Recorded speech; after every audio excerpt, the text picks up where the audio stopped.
Problemas comunes, historias singulares. Todos tenemos problemas que se parecen a lo de los demás. Ansiedad, depresión, desconfianza, celos, adicciones, obsesiones, dramas, etc. El psicoanálisis nos enseña que por más que el padecimiento tenga el mismo nombre, es por una historia diferente. No hay dos sufrimientos iguales. En Terapia Abierta queremos dar cuenta de eso. Conversamos con personas que tienen un problema común con una historia particular.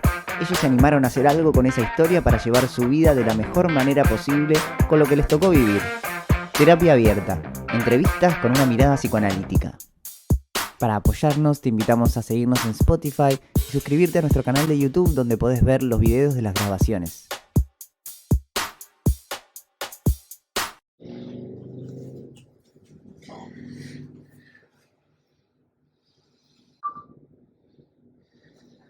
Bueno, Nico, bienvenido. Gracias por invitarme a esta terapia abierta. Un placer, un placer. Nico, vayamos a lo que nos convoca hoy. Contame, ¿cómo fue tu experiencia de vida que te llevó primero al fitness y después al humanness? Excelente. Bueno, mi historia comienza obviamente cuando nací en esta Matrix dual y así encarné, me pusieron Nicolás y tuve la fortuna de crecer en la naturaleza, en el balneario Solimar en la década de los 90. Entonces, bueno, eso fue la verdad que mi principal escuela. Me di cuenta ya más de grande de eso, de todo ese verdadero gimnasio que fue la naturaleza para mí, jugando, ¿no? Como todo niño jugaba al fútbol en la tierra, en el pasto, en el agua, en el pedregullo, en todo terreno, subía a árboles. Y bueno, después eso cambió, mis padres se separaron, se mudan para Montevideo, estamos hablando de Solimar, el kilómetro 23.500 de Montevideo, a 23 kilómetros y medio de Montevideo en la década de los 90, todavía no había ni shopping, había 2 calles asfaltadas. Entonces, bueno, era realmente un balneario, mucha naturaleza, y me mudo para Montevideo y, bueno, cambia radicalmente, o sea, cambia mi vida, cambia de amigos, cambia de todo, empecé el liceo. Ahí ya tenía como mis primeros vestigios de skate, había empezado a sublimar un poquito y, bueno, obviamente el asfalto de Montevideo, la ciudad, me llevó a eso. Muchos años de skate, todavía eso podría llamarse como una especie de sport fitness, sportsness. Llegué a competir y todo, pasaron muchos años, competí, de hecho a los 15 años, que ya estaba con mi primera novia, estaba como noviado a full, llegué a competir en principiante, en el Pozo, en buceo, en la primera pista de Uruguay, en el buceo, en la pista del buceo de skate, y la primera vez que me anoté, gané, salí primero en principiante, ¿no? Llené premios, todo eso, fue re lindo. Después como que dejé un poco por mucha novia, y a poco fui volviendo, o sea que seguí, después vino la época rebelde, o sea, skate, rebelde, rebeldía, es más, podemos hablar después de las etapas oscuras, que un poquito de drogas por acá, influencias por acá, pero fue la época más intensa de skate, que seguía siendo un deporte, pero callejero, digamos, nivel rebelde. Y después viene el fitness, después viene el gimnasio, que el gimnasio fue digamos, una forma también de compensar el dejar mis amigos, mis amistades, mis influencias del skate. Fue un cambio también otra vez, una nueva Matrix. Entramos de la Matrix de Solimar, después la Matrix Montevideo y después la Matrix del cambio de la disciplina, ¿no? Entonces ahí arrancó el gimnasio. Dame un segundo. Y mucho después el... Sí. Un segundo para chequear a ver que esto esté bien. Esto es todo en vivo, sale, esto sale. y mucho después vino el humanness. O sea, estamos hablando de varios años de ensayo y error. Capaz que lo que te preguntaba es por esto que vos alguna vez me habías mencionado, que la verdad que no conozco mucho, voy a enterar ahora, de estas épocas oscuras que la salida fue el fitness, que después se transformó en el humanness. Claro. Fue haciendo una transmutación. De hecho, bueno, precisamente en ese momento, estamos hablando, yo tendría entre 18 y 20 años. A los 18 fui el primer viaje a Brasil que hice en un encuentro de Sufi, por eso me acuerdo siempre que fue 2004, yo tengo 37 hoy en la edad cronológica. Entonces, ahí yo ya estaba intentando abandonar las influencias sociales y de mis amistades del skate, porque, bueno, había mucha droga de por medio, mis amigos estaban también cometiendo errores, o sea, ilícitos realmente, se puede decir. Entonces, No queremos saber. estaban empezando a suceder eventualidades a mi alrededor que me llegaron a llamar la atención, por más allá de que yo estaba bastante adulterado por juntarme a tomar alcohol, o sea, fumar marihuana o lo que sea que fuera que nos alterara la conciencia, como así lo entiendo hoy, o sea, lo que sea, no importaba.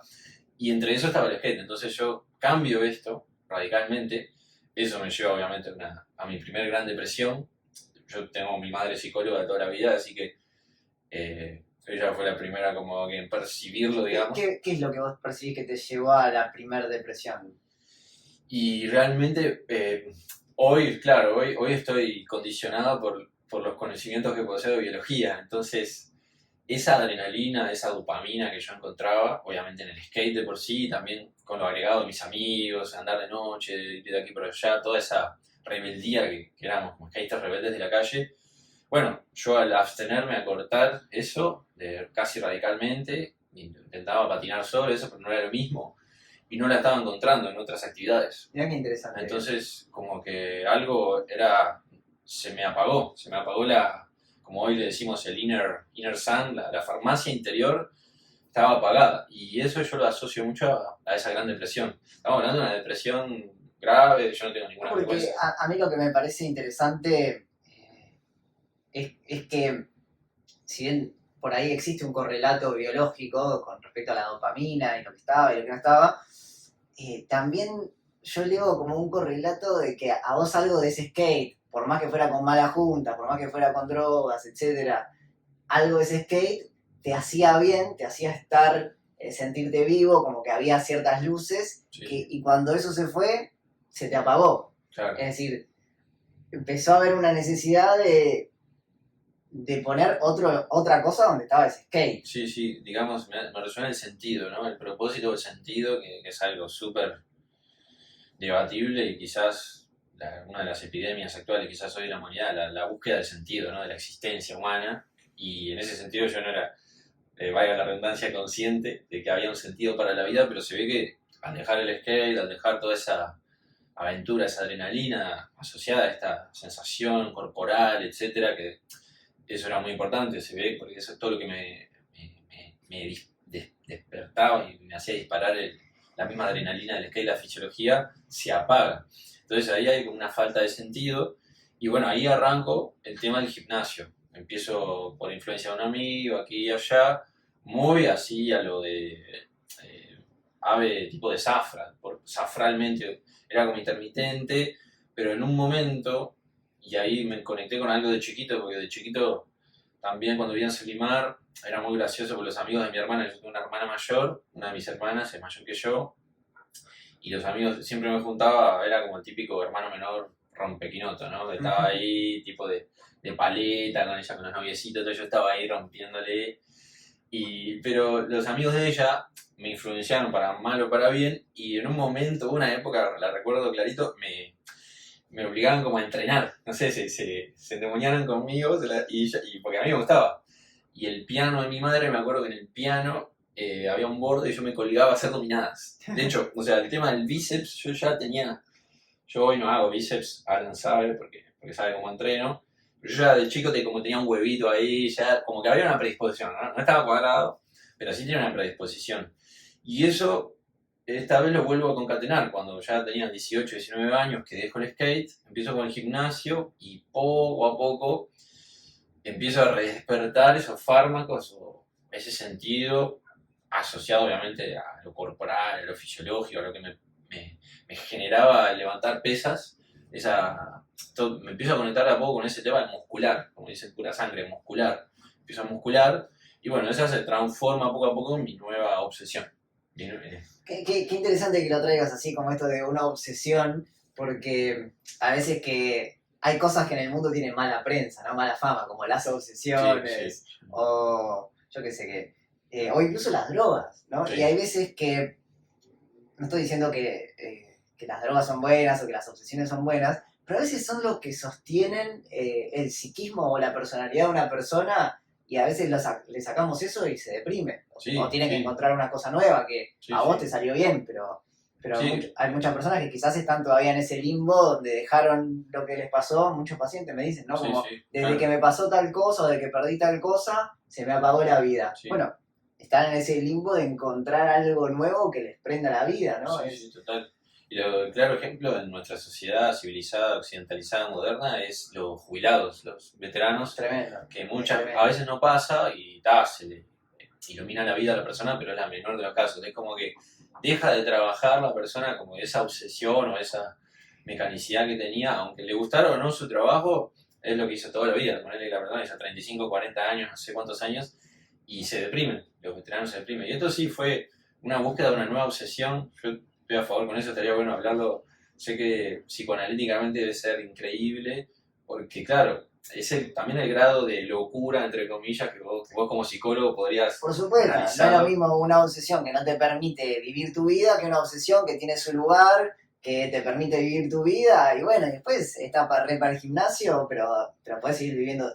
No es que padeces esa obsesión. Sí, sí. De hecho, Lacan, yo al escribir el libro, o un músico virtuoso, cualquier guitarrista virtuoso que nos gusta mucho la guitarra, nosotros tiene que haber tenido un grado de obsesión, sí o sí, o sea, porque para por lo menos repetir Jimi Hendrix, que era, dicen, autodidacta, etcétera, también se distorsionó un poco las drogas, ¿no? Pero ese grado de obsesión yo creo que nos puede llegar a acercar a, quizás, en algunos casos, si todo favorece, a quizás nuestro propósito o nuestros dones y Claro. talentos. Lo que a veces pasa es que esas obsesiones que mantenemos, pongamos el caso de un drogadicto, una persona que es adicta o que tiene un consumo muy problemático de drogas y habría que encontrar otra cosa para que Sí. sea lo que sostenga su vida, porque eso le está haciendo muy mal y va a terminar su vida Bueno, pronto. de hecho, eso es el cambio del fitness al humanness. A ver. Del fitness al humanness, ¿no?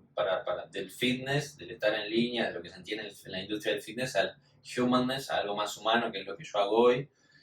Y eso fue, la obsesión de los fierros, o sea, arrancó progresivamente, pero claro, fue una obsesión, o sea, una obsesión, en principio iba por un camino más o menos bueno, porque de hecho no estaba enfermo, pero poco a poco empezaron a aparecer los malestares, las lesiones. Porque claro, empecé a estudiar a todos los fisicoculturistas de la época dorada, o sea, a estudiar Arnold Schwarzenegger a full, empecé a mirar videos, estamos hablando de otra época, no existía Instagram en ese entonces, o sea, me iba al cibercafé y veía videos por un YouTube ahí muy remoto, o sea, estamos hablando de hace bastantes años. Digamos, yo arranqué en esto, son 16, 17 años, pongámosle hace 17 años, 18 años, 2004, a ver, bueno, 2004 hace 20 años ya, 2024 hace 20 años que como empezó poco a poco, pongámosle 18 años que empecé a obsesionarme.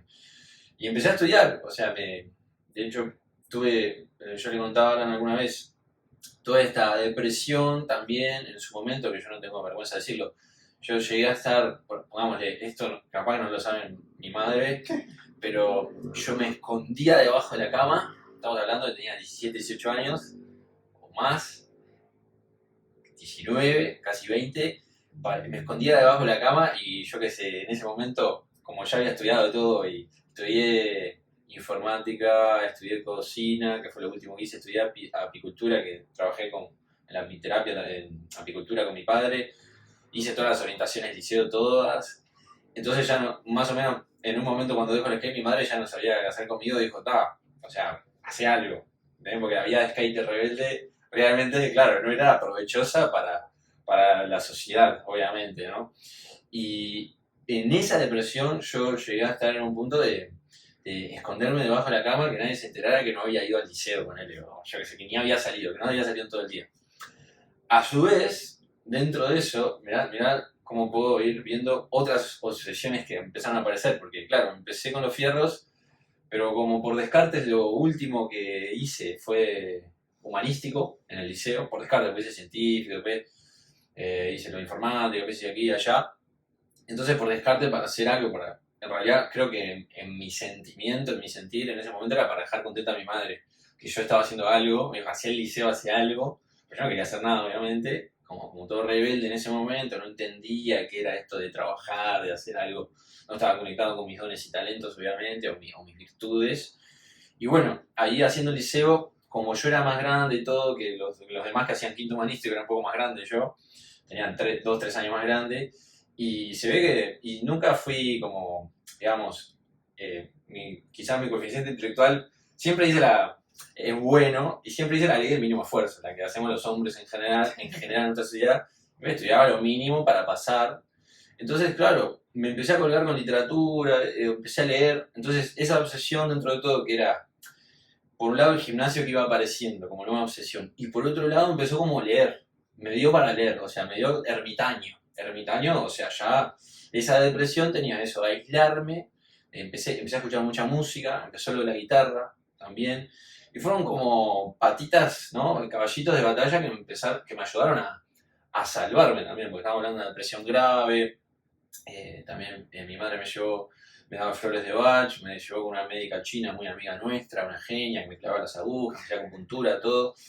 Y claro, llevó un tiempo con, bueno, el doctor de la homeopatía, bueno, no me acuerdo el nombre ahora, creo que es Jorge, pero es un homeópata muy conocido, médico homeópata de Montevideo, ya me va a salir.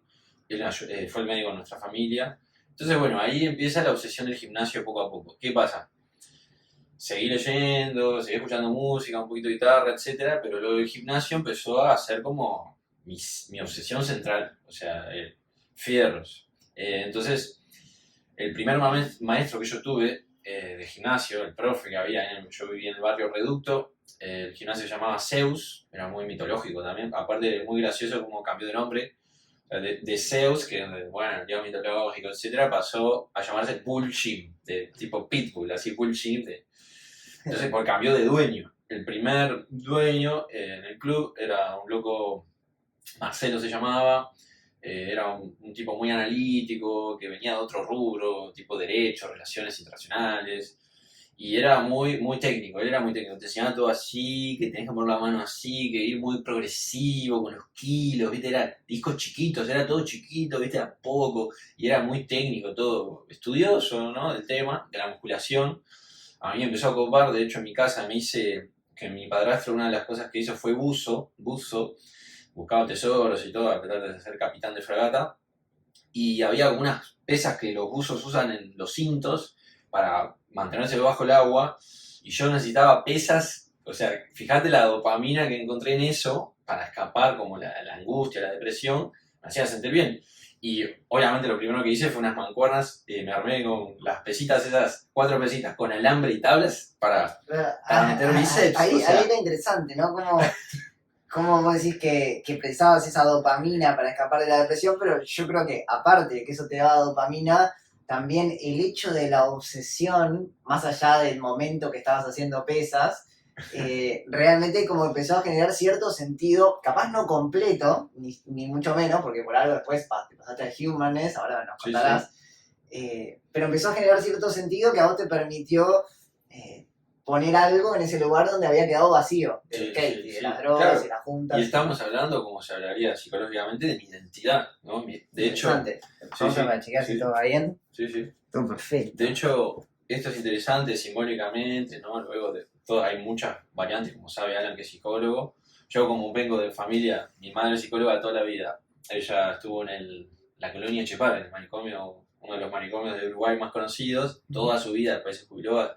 Después mis ex casi suegros también, mi padrastro fue acompañante de neuroemoción, entonces como que de costado siempre estaba rodeado de terapeutas todo el tiempo y como que fui agarrando, pero después entendí lo de la columna, lo que me pasó en la columna, porque las primeras lumbalgias que yo tuve fueron entre los 15 y 17, 18 años. Mirá. Digamos que la columna es el sostén, ¿viste? Es el sostén del cuerpo y se asocia muchas veces a la personalidad, a lo que sostiene a la persona, a la identidad.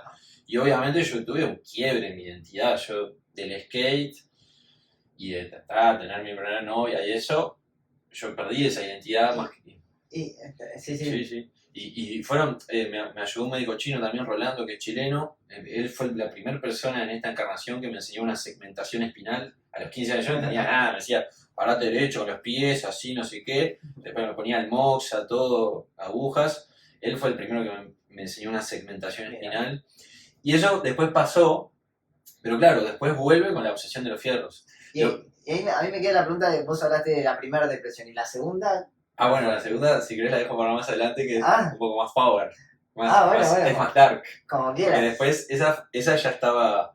Claro, esa fue la apertura del Human. Fue como encontrar el sol. Es interesante si la querés compartir y si no, puede quedar para la No, próxima. yo la comparto, pero quería decir, cuando empecé a hacer bíceps en casa, la obsesión, hasta las primeras estrías, me salieron estrías, porque claro, se ve que mis fibras musculares como que respondían bien. Eso te pasa cuando desarrollas muy rápido la masa muscular, por mi biotipo también tengo como facilidad para aumentar masa en sí, masa de todo, grasa, todo. Yo como y estoy ahí sentado, coach potato, engordo. Tengo un biotipo que se llama endomorfo. Alan es como más ectomorfo. Son 3 biotipos del occidente, ¿no? Y recuerdo clarito, o sea, claro, yo estaba en esa búsqueda de identidad, o sea, de hecho lo que tienen los fierros y la musculación muchas veces, en este caso los chicos, ahora también las chicas también, como que están muy repartidos, y nosotros que no sabemos quiénes son, pero eso de la autoestima, eso de autovalorarse, también una autovalorarse superficialmente, pero en fin, en una época de la adolescencia, la preadultez, es súper importante, ¿no? Cómo te ves y eso. Y yo me acuerdo clarito, las primeras estrías fueron, claro, iba al gimnasio, después iba para casa y seguía con la mancuerna, o sea, pa.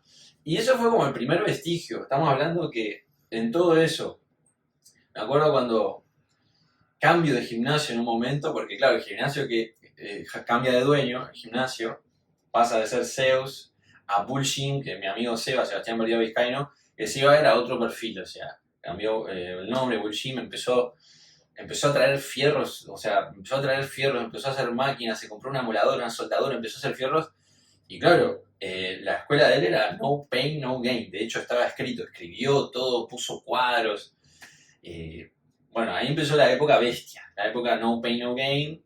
Seba, yo tengo una entrevista pública en mi blog hace años, él me adora, nos adoramos, pero él venía de ser patovica y stripper. O sea, era stripper y patovica. Imagínate el perfil, él nunca había estudiado, o sea, nada. O sea, era un tipo de multifunción, de esos tipos que trabajan, ahora hace fumigaciones, yo qué sé. Entonces, claro, él había entrenado con los grandes de Uruguay, del Guman, del Templo del Músculo, de Spartacus, los gimnasios fierreros de Uruguay, viene de esa escuela. Entonces, claro, con lo mejor que él pudo hacer, pero bueno, ahí el gimnasio ahí era palo y palo. Para contar una cortita, o sea, en el gimnasio todos tenían miedo a hacer el día de piernas con Seba, o sea, con Seba el dueño, o sea, porque el día de piernas era lo peor, mucho peor que Castinflator que hacemos, o sea, era lo peor. Yo recuerdo esto, o sea, hacer piernas, después lo tomé un poco su escuela, claramente por eso me terminé rompiendo, eran las agujetas, el dolor muscular post-esfuerzo que te queda en el entrenamiento de fuerza, me duraba mínimo una semana, o sea, estuve hasta casi 10 días sin poder sentarme en una silla con el dolor en los glúteos, el traste, culo, piernas, era demasiado. De hecho, está estudiado que si se pasan de 72 horas... ¿Por qué crees, Nico, que dentro de la obsesión a vos se te dio por este lado del no pain, no gain hasta que te rompiste? Lo iba a contar, en ese entonces, cuando cambio de gimnasio por esto, porque fui a un gimnasio como más tipo, era casi de mujer el gimnasio que iba, era como, por alguna razón, no sé si fue mi madre que me dijo, ¿por qué no? Como el gimnasio se estaba volviendo así fierrero, y empezaron las primeras dolencias, también creo que ya me dolía la espalda ahí. Y probé un par de gimnasios ahí y no me convencieron en absoluto, ¿no? O sea, se me acababan las mancuernas, quería levantar más, entonces después vuelvo. Pero en todo ese interín era como, mi padrastro es como mi padre, yo tengo 2 padres, que es mi padre de sangre y mi padrastro, ¿no? Que fue también el que estuvo en toda esta época, desde los 11, 12 años en adelante, fue el que fue mi figura paterna. También, y sabemos también que esto psicológicamente hablando pasa en nuestra cultura, desde el clan familiar conocido, hay un momento que es como la figura masculina del hijo, el padre, varones, se tienen que enfrentar, ¿no? Es como ese enfrentamiento.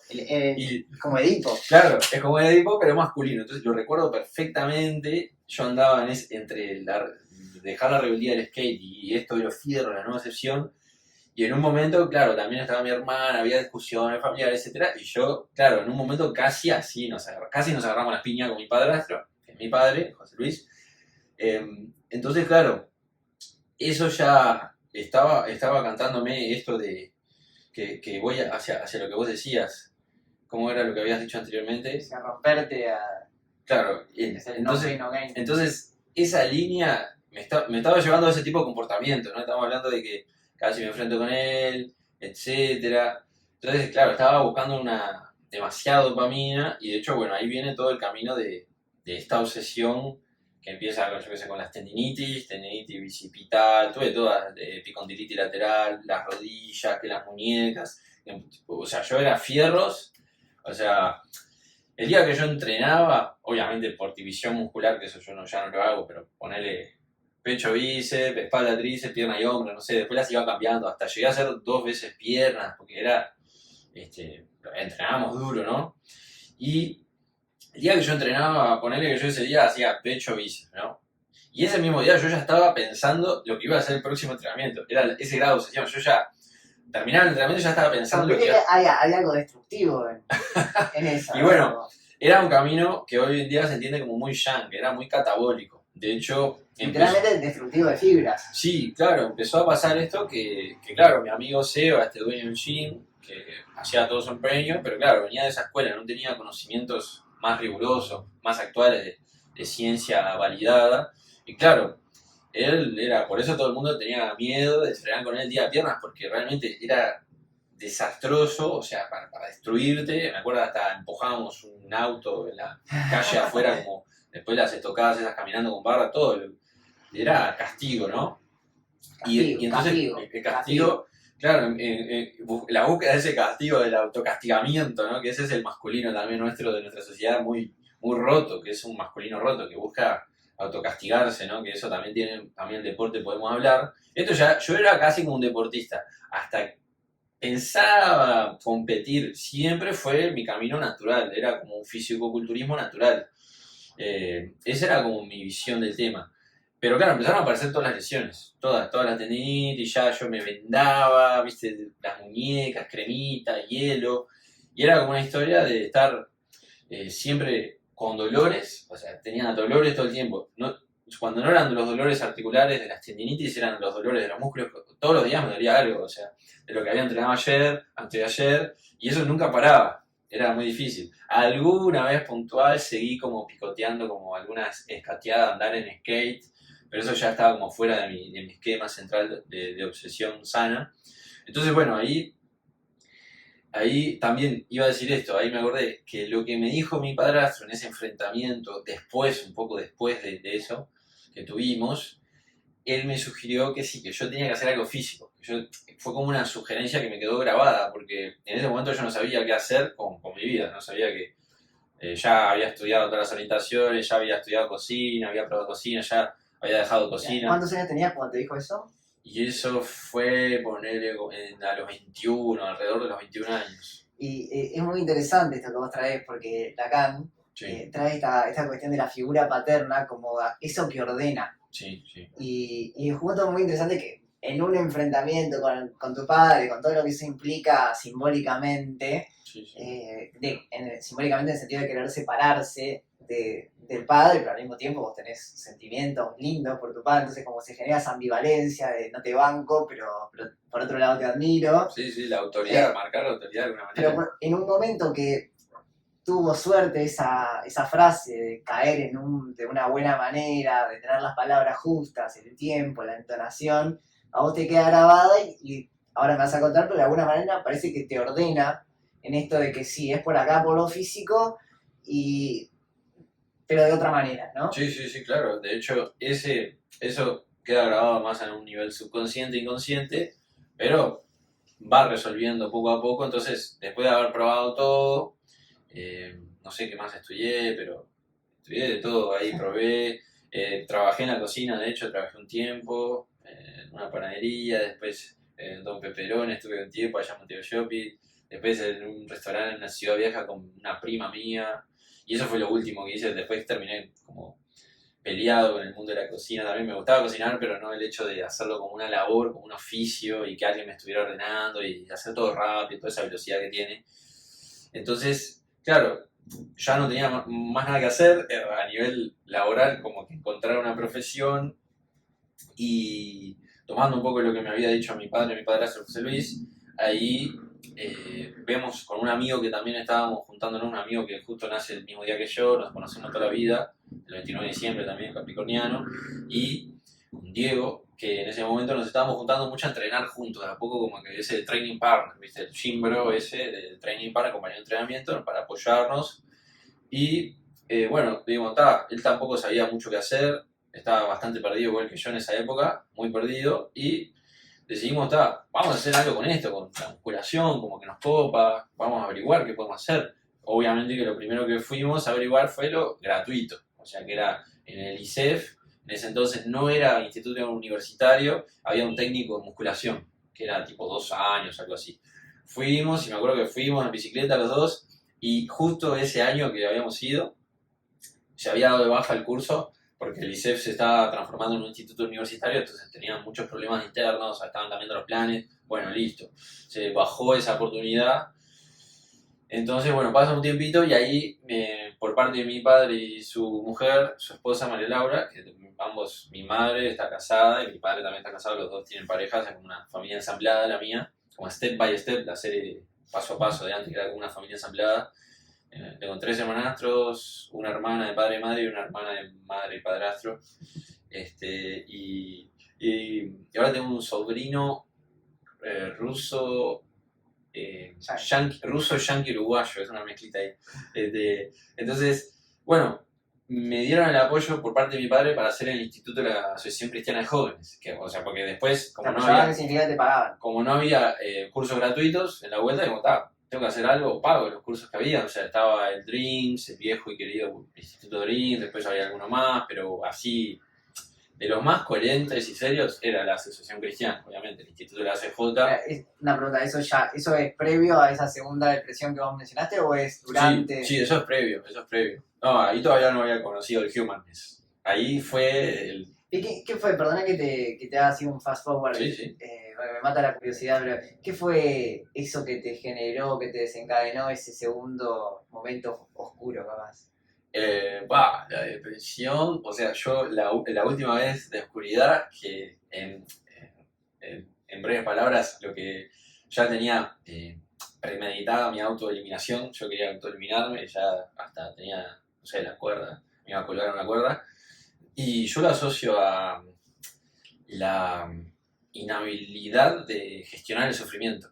O sea, no, llegó un momento que en mi supuesto ser, la Matrix dual, como le llamamos, como que empecé a acumular sufrimiento de todas las aristas posibles, había cambiado de pareja, tenía mi ex, tenían cosas, nos estábamos separando, se me juntó con el trabajo que yo tenía en el gimnasio, que yo trabajé casi 8 años en el Youth Fitness Area en el Montevideo Shopping, y también en el trabajo, no sé, había mucho como manoseo, se había muerto el dueño, entonces era muy problemático todo en la interna, nos estaban como que abusando, por así decirlo, psicológicamente, pasaban cosas muy, muy feas en la interna entre los profesores.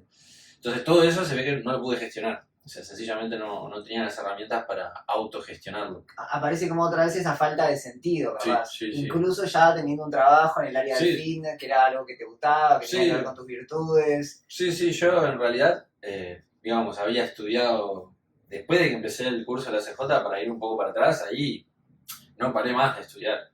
¿Por qué pasa? Empecé a entender todo lo que me pasaba en el cuerpo, todo esto de pasar la vida, esas sensaciones en el cuerpo, la musculación muscular, la quemazón, todo, cómo era la contracción, todos los ejercicios.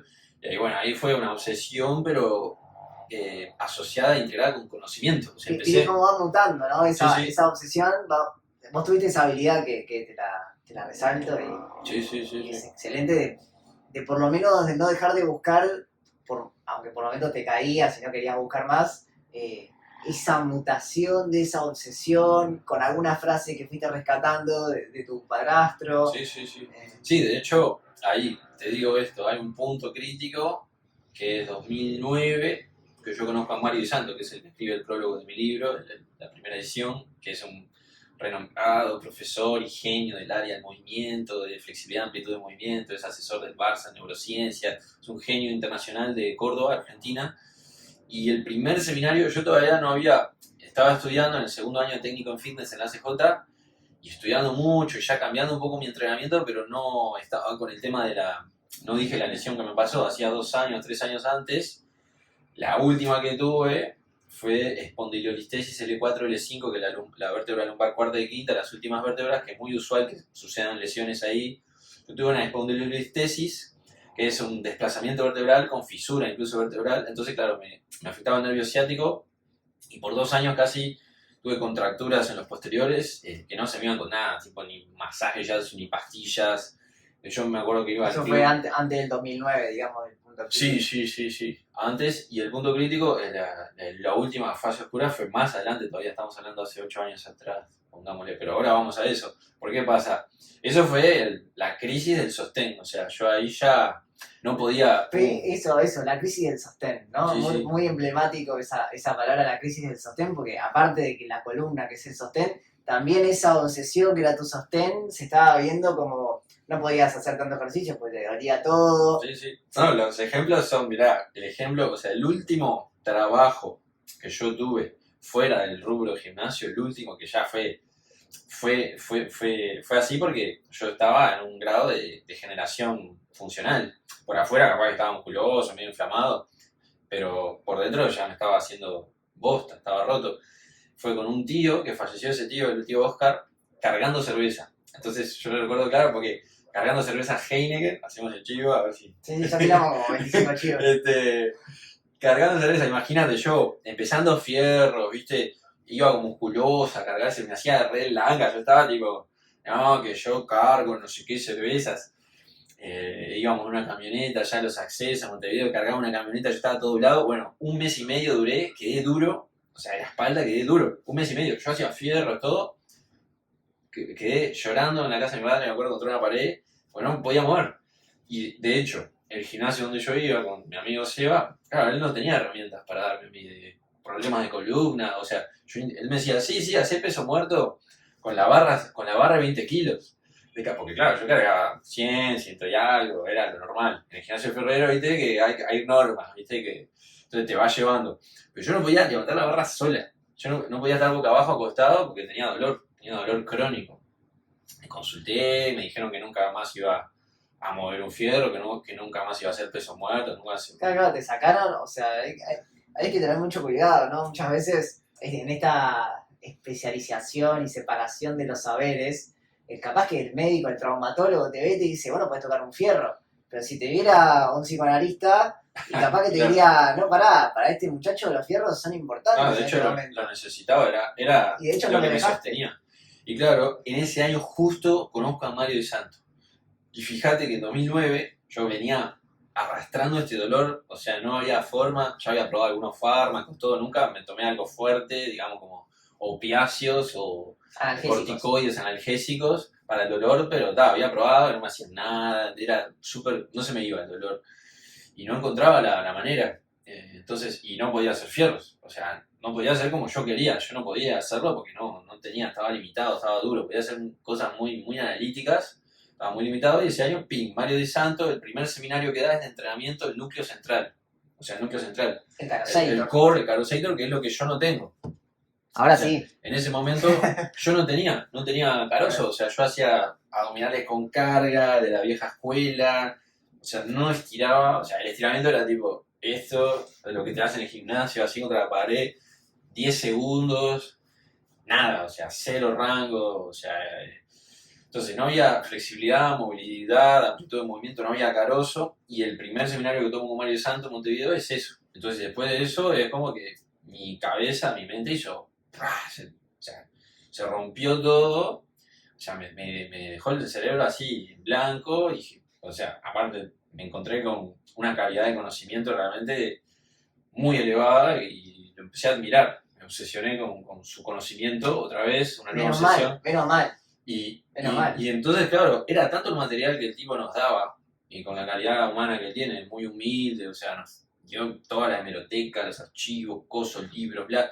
Entonces, claro, empecé a todos los seminarios que venía Mario Santo a Montevideo, todo yo estaba, o sea, hice todo, hasta que en 2016 vamos a Córdoba, incluso a hacer una pasantía con un amigo que estudiamos fisioterapia, yo estudié fisioterapia unos años, y bueno, se convirtió en un maestro para mí, fue un maestro. Y también me ayudaron mucho dos fisioterapeutas acá de Uruguay que se llaman Álvaro Castro y Santiago Turiele, que también, uno de ellos Álvaro, que era como el más fierrero, también, porque eran gente que te entendían, que eran pro movimiento, porque si yo iba con un traumatólogo, que ya te decía, no hagas esto, no andar, piscina, caminata, de hecho había probado piscina, caminata, reposo, yo había probado piscina y creo que como a veces las piscinas, viste, tenés que ligar en los clubs, ahora capaz que cambió, pero en ese entonces yo iba a la CJ y no estaba tan climatizada, estaba media fresca el agua y incluso como que me contracturaba más, y yo tenía una contractura crónica en los isquiosurales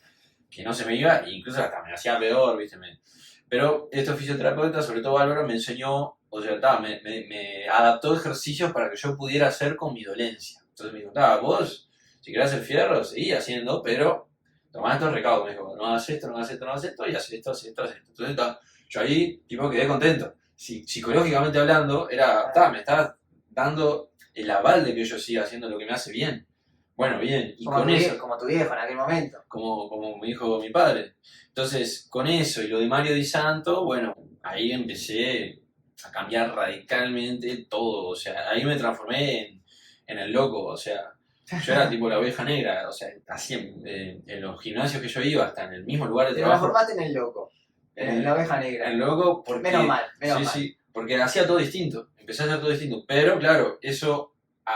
no tan a corto plazo, pero a mediano o largo plazo pasaron los años y empezó a dar sus frutos, porque yo seguía estudiando y lo seguía aplicando en mi cuerpo y claro, empecé a mejorar. Yo podía hacer fuerza. Mi amigo Pablo Arijón, que creo que vos lo conociste, estuvo en la presentación de mi libro acá en Budakis, en Born, que es alguien que está en Malta, era un gran entrenador, era profesor mío y también, él también... Este viene siendo el podcast con más chivos de todos. Él fue el de los chivos. Ya pagarán. Sponsors. Necesitamos sponsors. Yo después digo los sponsors que preciso. Yerba Santa preciso de sponsors. No, pero en serio, porque me tienen que apoyar. Yo soy no. Mostrar mate. Tengo, claro. Soy, o sea, hay que llenar ese mate. Soy consumidor de esta yerba. Claro, no sabemos cuál es todavía. Que no a todo el mundo le gusta, Yerba Santa.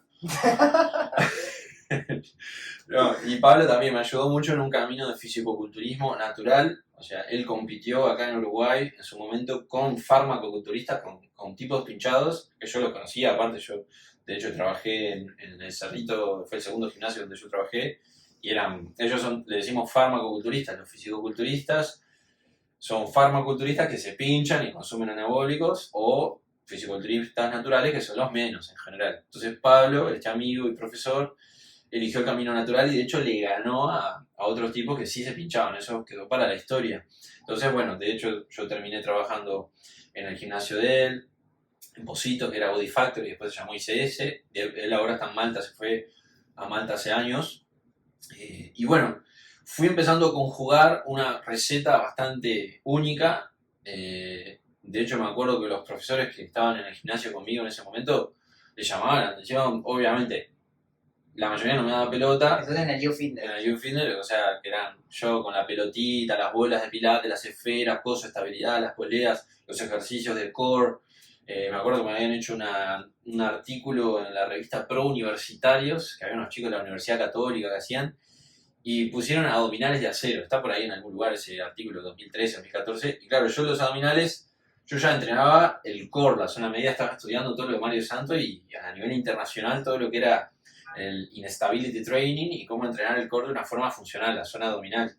Y lo que menos hacíamos era un ejercicio solo, había un crunch, que era lo que yo menos hacía, un crunch abdominal, un abdominal de flexión de columna con carga. Y recuerdo uno de los profesores, que no voy a decir el nombre, pero era un compañero mío que hoy tiene un club de corredores, de los más famosos clubes de corredores de Uruguay. Se me rió en la cara porque yo había puesto en el artículo elevación de pelvis como Setu Bandhasana para el core. O sea, Setu Bandhasana era elevar glúteos en el piso boca arriba, el de puentecito de glúteos. Y claro, en ese momento era como algo así para el ámbito del fitness, entrenamiento, y me dijo, ¿y esto de core? Me acuerdo de esto, de zona media que tiene, como que se me rió la cara, ¿no? Y yo no dije nada. Entonces, bueno, estamos hablando de que todo eso empezó a rendir frutos, siempre con una vía muy distinta, hasta el dueño del gimnasio, me acuerdo que falleció Coco Seinal, Eduardo Seinal, que en su mejor momento, estamos hablando de un veterano que entrenaba muy desprolijo él, de la vieja escuela de perfil, y era un fierrero, le gustaba el fierrero, pero era súper desprolijo, y tenía más de 50 años. Y su mejor época fue cuando yo lo entrené, le armé los planes de entrenamiento y de hecho, técnicamente lo que hice fue bajarle las repeticiones, empezar a hacer como hacemos Hattiflator, que hacía más fuerza, que empezara, y eso, o sea, el tipo estaba súper musculado, con más de 50 años, y con una vida bastante ajetreada. Entonces, bueno, todo eso me fue llevando, empecé a tener de a poco mis clientes personalizados, tanto dentro de ese gimnasio como afuera, y todavía no existían OMS. Y todo esto es antes del evento oscuro. Y ahí va. ¿Y qué fue lo que te hizo el clic para salir de ese momento oscuro? Y bueno, para mí, bueno, yo tuve como una epifanía, ¿no? La salvación fue encontrar lo que no era sufrimiento, y bueno, ahí encontré el amor. Un amor con un nuevo sentido también, ¿no? De los que me rodeaban, pero como que gracias a eso, por distintas personas que me rodeaban, como que en ese momento también me iban ayudando como podían, ¿no? Sí, yo no le había dicho a nadie, mirá que yo me voy a matar, yo no amenacé a nadie, esto fue como un día X que yo ya no aguantaba más, y tampoco es que... ¿Qué te salvó ese día? Yo soy Capricornio ascendente Tauro, Capricornio es muy del autosacrificio, es como...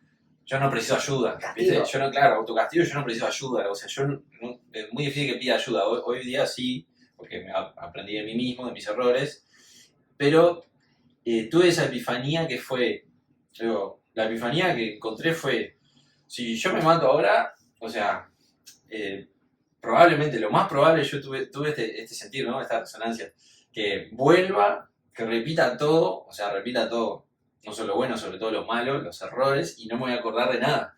Entonces dije, voy a volver, no sé, seguramente en otra forma, en otra encarnación, lo que sea, no sé en qué universo, y no me voy a acordar de nada de lo que ya transcurrí en mis 33, estaba 32, 33, ¿no? La época crística ahí, también interesante en la numerología, y iba hacia los 33, creo.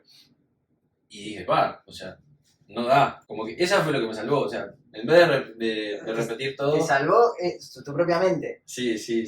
Me parece increíble. Encontrar también el amor y encontrar una fuerza, ¿no? Una especie de fuerza que me permitiera a mí a cortar donde yo tenía que cortar, porque se ve que mentalmente, psicoemocionalmente yo no podía...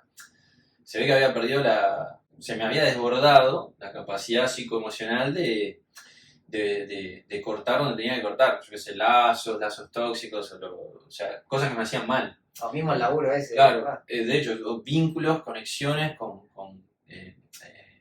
áreas de mi vida que me hacían mal.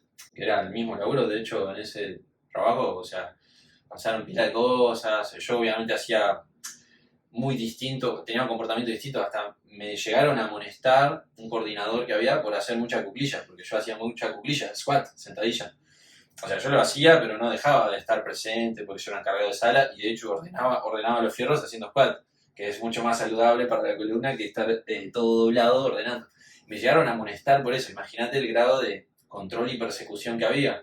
Lo que más o menos después quería la empresa era que pasó, por fortuna también, eso fue una bendición cuando me despidieron. O sea, la gran bendición, lo mejor que me pasó fue que me despidieran, pues claro, que fue un poco previo a este episodio que yo tuve, esta epifanía, este momento de decidir quedarme. Hoy lo ves como lo mejor, capaz que en ese momento... Sí, en ese momento fue mucho sufrimiento. De hecho, a nadie le gusta en general que después de varios años en una empresa que venga alguien y te despierte. De hecho, yo fue súper paródico, irónico, porque estaba de vacaciones, me había ido a México con mi expareja y ya me habían avisado en un grupo interno nuestro de profesores que estaban despidiendo gente, no sé qué. Obviamente estaban despidiendo a los más antiguos, los profesores más antiguos, porque había todo un plan recambio, etc. Pero el día que yo me reintegro de las vacaciones, me dicen, tenés que pasar por la oficina porque te tienen que decir algo. y me despidieron ese día. Fue súper gracioso, ¿no? Pero bueno, a mediano plazo empecé a comprender que ese era el puntapié para que yo realmente tomara las riendas de mi camino y hoy soy NOMS. Ahí nace NOMS, en ese momento que decidís crearte, nace NOMS. Sí, había nacido justamente el 1 de enero de 2018, que fue ese, a los 2 meses me despiden. De hecho, fue cuánticamente se podría ver como todo perfecto, porque estaba en el Chuy del lado brasileño, que mi abuela tenía una casa allá, y estaba de noche, me despierto, estaba como durmiendo, y me desperté y anoté, o sea, lo escribí NOMS, escribí tipo características que tenía mi sistema, o sea, que yo ya la venía carburando, ¿no? Ya venía estudiando y tomando de referentes internacionales por acá, por allá, y bueno, como que ahí hice el mapa, esto tiene que ser NOMS, mi sistema, bla, bla, listo. Y al otro día, como que en acto psicomágico, fui al Cerro Verde, en Rocha, que es cerca de Santa Teresa, un lugar muy interesante, muy energético, es un observatorio natural y hay muchas piedras. Y de hecho ese día hice la torre de piedras más alta que mí mismo. Había hecho torres de piedra tipo así chiquitas, pero hice la primera vez, tengo una foto, claro, esa pacheta chica, pero de hecho tengo la foto de ese día que hice la pacheta, que ahí le puse taller than ego, más alta que el ego. Empecé a estudiar obviamente más allá, todo esto del humanness, para irlo entendiendo, fue todos estos cambios en mi vida, estas metamorfosis, estas transmutaciones. Claro, llegó un momento que lo físico, o sea, el entrenamiento clásico, a mí no me llenaba, me daba gusto a poco. Ahí aparece otra vez ese vacío, ¿no? Claro, empezó ese vacío, pero empecé a encontrar, como yo estaba en una línea de estudio, o sea, siempre me considero un estudiante para toda la vida, como que estudiante, de hecho estudium, algunos dicen que viene de esfuerzo, pero esa palabra que esfuerzo que tanto nos choca, ¿no? El esfuerzo, ¿no? Y yo lo entiendo bien en lo físico, en el cuerpo, pero que nada, no me cuesta nada, porque al ser tierra a tierra, después entendí que yo era Capricornio ascendente Tauro. Para mí, tipo, hacer fuerza es re fácil, es como re fácil, es muy natural, que de hecho era lo que me había dicho mi padre en ese momento, vos tenés que hacer algo con el cuerpo, después lo entendí. Pasa que es muy fácil pasarme para el otro lado, o sea, hacer demasiado, y con el autocastigo, el autosacrificio. Pero el esfuerzo lo empecé a entender, empezaron a aparecerme referentes holísticos, como que otra Matrix. De hecho, el mismo Mario de Santo empezó a estudiar neurociencias y nosotros no íbamos a estudiar curl de bíceps con Mario, era la matriz extracelular, lo que pasa a nivel celular, lo que pasa en el cerebro, en el hipotálamo, en el área motriz, bueno, empecé a estudiar, después por eso hice fisioterapia, después abandoné porque no me llenaba tampoco la currícula no me llenaba.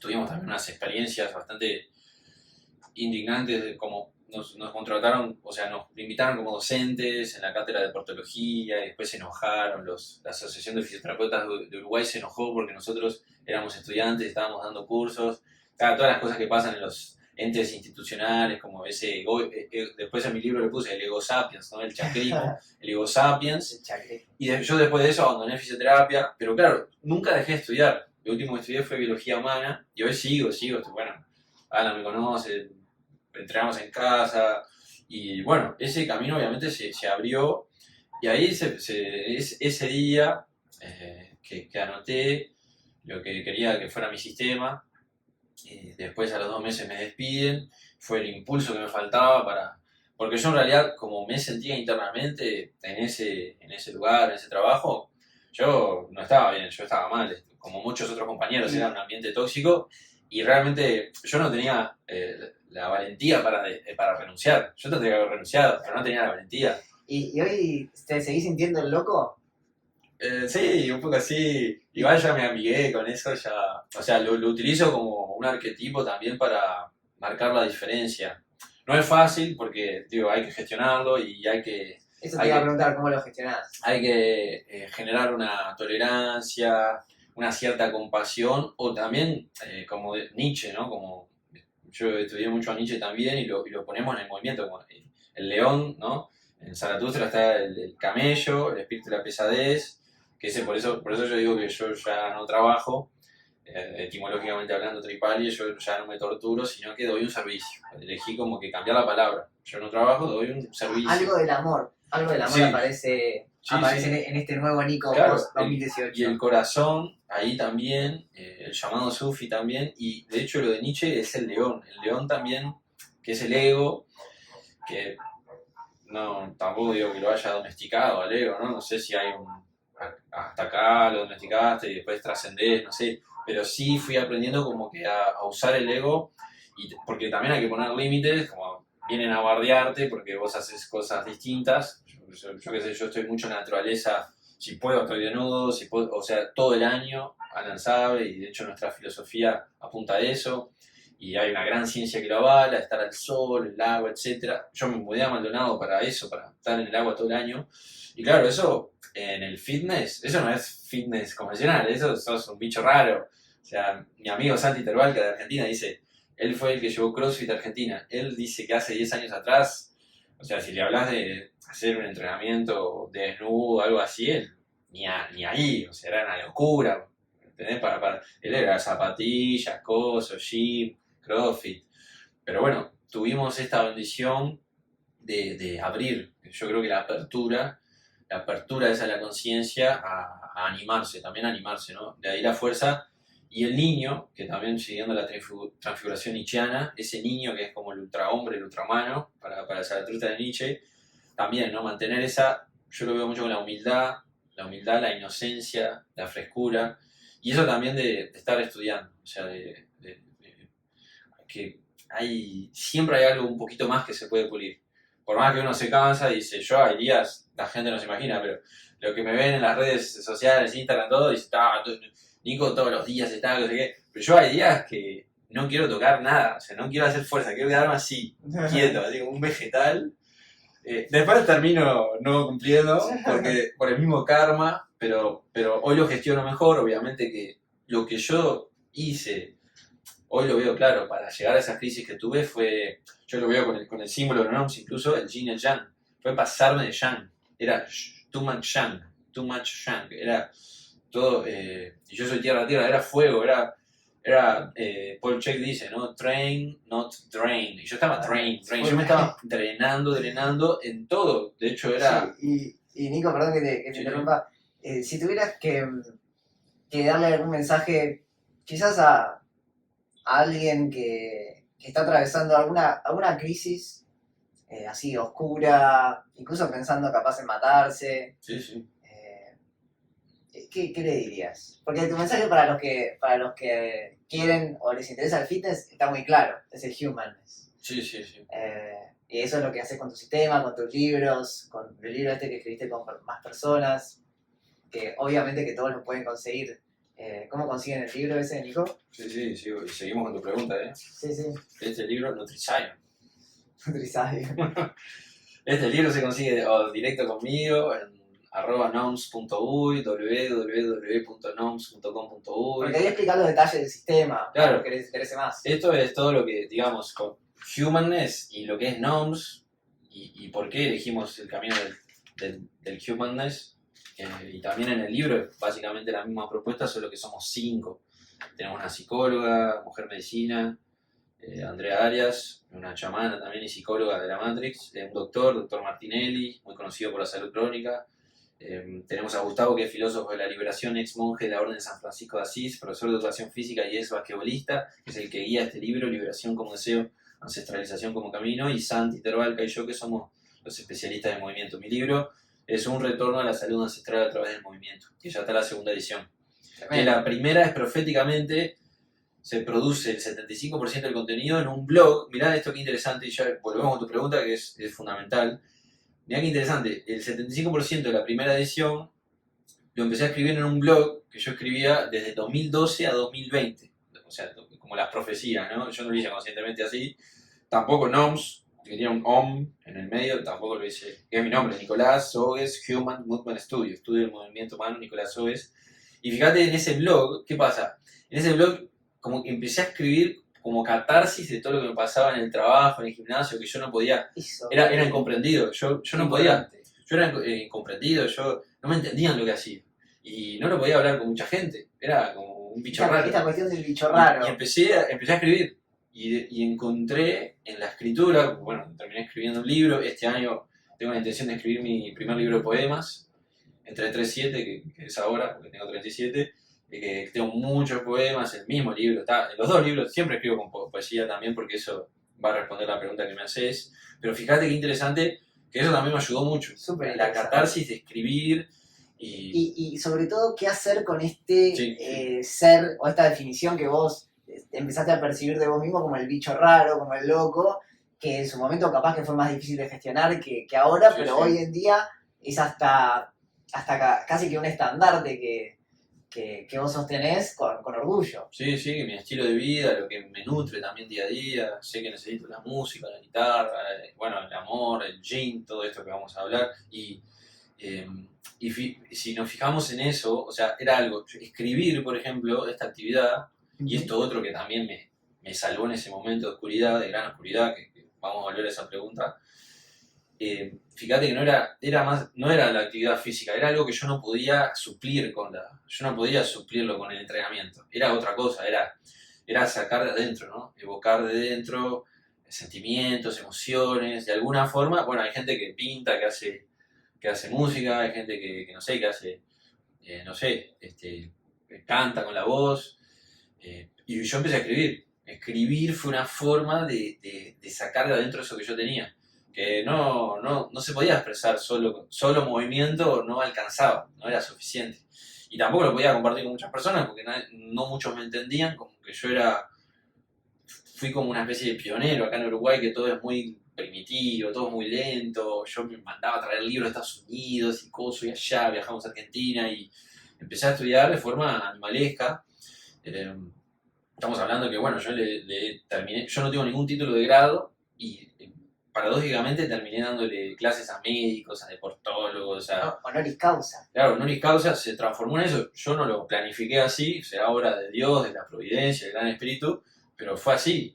En su momento, claro, cuando estaba más verde, claro, no lo sabíamos gestionar mucho, ¿viste? O sea, caías un poco, por eso lo del ego, hoy yo decía el león ahí viene también a poner orden y poner, ¿no? Esa autoridad también, que a veces poner límites también, o sea, no estar en los lugares que no tenés que estar, darse cuenta y poner límites. Sí. Pero si volvamos a tu pregunta, Alan, porque me parece fundamental. Te la repito, desde tu lugar más humano que encuentres, ¿qué le dirías? Ni siquiera te digo un consejo. ¿Qué le dirías a otra persona que por ahí está en un momento oscuro, que capaz que se quiere matar, que no le encuentra sentido a la vida? ¿Quién sabe?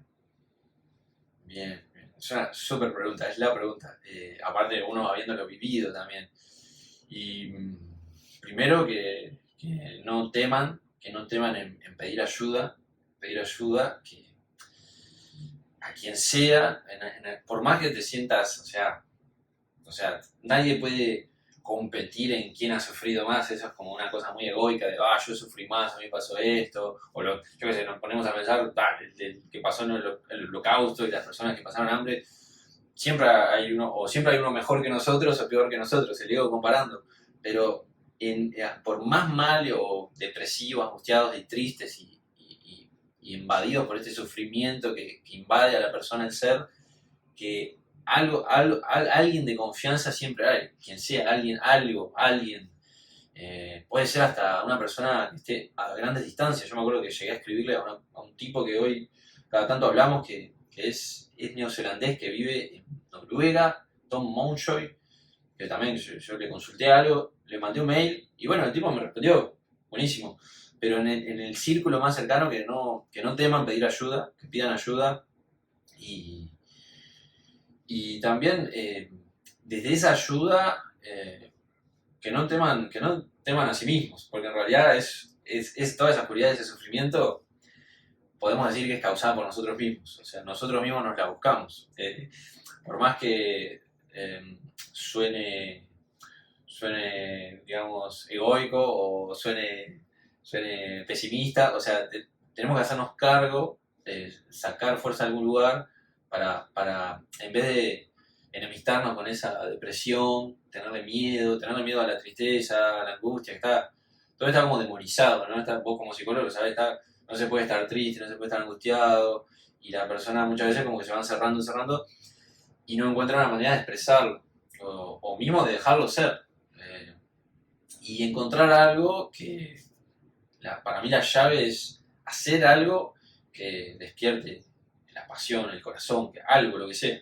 Lo que sea que enciende un fuego en su interior, pero lo que sea, y acá es lo que sea. O sea, no estoy hablando de matar gente, obviamente, por favor, de hacer actos de maldad, pero sí lo que sea, que esto es muy importante, que otra cosa que me dijo mi padre es, para ser feliz, tenés que hacer lo que te gusta. O sea, y eso me costó mucho tiempo entenderlo, comprenderlo, porque uno va a contraidea, ¿no? A contrafuerza siempre eso. No, yo tengo que hacer esto, tengo que ganar tanta plata, tengo que hacer esto, tengo que hacer esto. Estamos como gobernados por ese yang, que es hacer y tener y poseer. Y para mí la llave está ahí. Si hay una llave de la buena vida es hacer lo que sea, pero que te guste, que te sientas bien.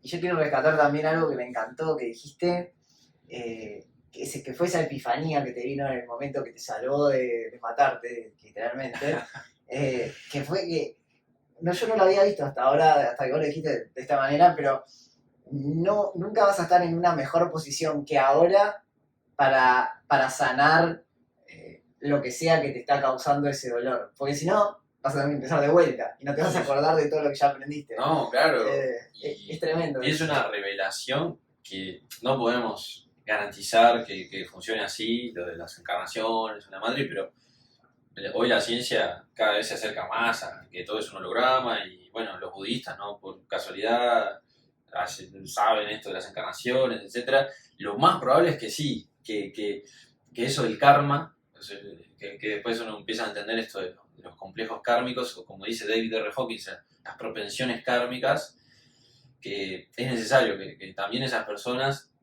en ese caso que se sientan así, que encuentren esa ayuda y de a poco ir. O sea, lo que aparece oscuro siempre tiene una razón de ser, que nos está haciendo como un espejo, que es un espejo para ver. Yo en ese momento, si tengo que ir a mi yo de ese entonces, yo hoy soy responsable y soy consciente de que yo estaba creando todo eso a mi alrededor, inconscientemente. Yo me estaba peleando con mi pareja, me estaba separación de bienes, teníamos no sé cuántos gatos, había que repartir los gatos y yo sufría porque los gatos estaban así, que estos estaban allá, y yo sufría porque no sé qué, y porque mi padre estaba enfermo, y después mi otra pareja, y el trabajo, pero todo eso, la pregunta que habría que hacerse es si eso somos nosotros también, ¿no? Porque eso muchas veces en estos casos de crisis, con lo que nos identificamos como personas, por eso está bueno toda la historia que hicimos de mi persona, porque para ir, que justamente ayer contamos el cuento de Mushkil Ullá, que se encuentra en la tradición sufi, que es el leñador en un momento escucha la voz de Mushkil Ullá, y a vos le dice, ¿qué estás haciendo? Y el leñador justamente le habían pasado una serie de eventualidades complicadas, y se estaba contando su propia historia, para tratar de entender por qué estaba en esa situación, ¿no? Porque muchas veces decimos, ¿por qué? Y no entendemos, y eso nos supera. Tremendo, me encantó. Yo creo que podemos cerrar con eso de contarnos nuestra propia historia para ver qué nos pasó. Y eso no es otra cosa que el psicoanálisis, ¿no? Escuchar nuestra propia historia y ver, bueno, qué me pasó y qué voy a hacer con lo que ya me pasó hasta ahora. Sí, que fue un poco lo que vos hiciste sin psicoanálisis, porque no es la única manera, obviamente, de decir, bueno, lo que me pasó, pero ¿qué voy a hacer yo a partir de ahora? Y bueno, otra cosa. Respecto a eso, y es de una forma de autocompasión que, a ver, no nos enseñaron en la escuela, en general, ni en las carreras, ni nuestros padres a veces hicieron lo mejor que pudieron, pero nuestras generaciones en general, yo tengo 37 o 30 para arriba, es muy difícil que te hayan enseñado de autocompasión, que de hecho autovalorizarse, es muy difícil que te lo enseñaran así, ese autoamor, no el amor propio, ese medio cliché superficial, sino el autoamor, y todo esto de contarte tu propia historia y aceptar que todo eso de alguna forma lo ha creado uno, y decir, bueno, pero yo no soy todo eso, de hecho yo no soy ni mi ex, ni mi pareja actual, ni mis perros, ni mis gatos, ni mis posesiones, ni siquiera mi nombre. De hecho, quizás lo que seamos, lo que esté más cerca de lo que seamos, sean las cosas que que hacemos y sentimos, que nos hace sentir ese amor, eso divino, eso bueno, Me encanta. cuando te sentís bien y ni siquiera tenés que encontrar una razón, o sea, porque te sentís bien y eso en general para mí sería un camino de posible salvación, para mí me ha ayudado mucho, así Me que encanta. que así Nico, sea para todos los seres. bueno, como nos salvamos, me puedo entrenar. Con una Querido. gracias, de corazón acá. Muchas gracias. Bueno, muchas gracias. Y bueno, estoy seguro que mucha gente lo va a valorar. Así Honor y que causa. después te comento. Bendiciones, gracias. Qué hermoso. Vamos a ver acá. Bien. Queremos no borrar todo. Listo. Perfecto. Y el vídeo. Sí. Vamos. Ahí. Podcast. La fuerte sol. Qué grande. Che, me encantó, Nico, ¿eh? Hermoso.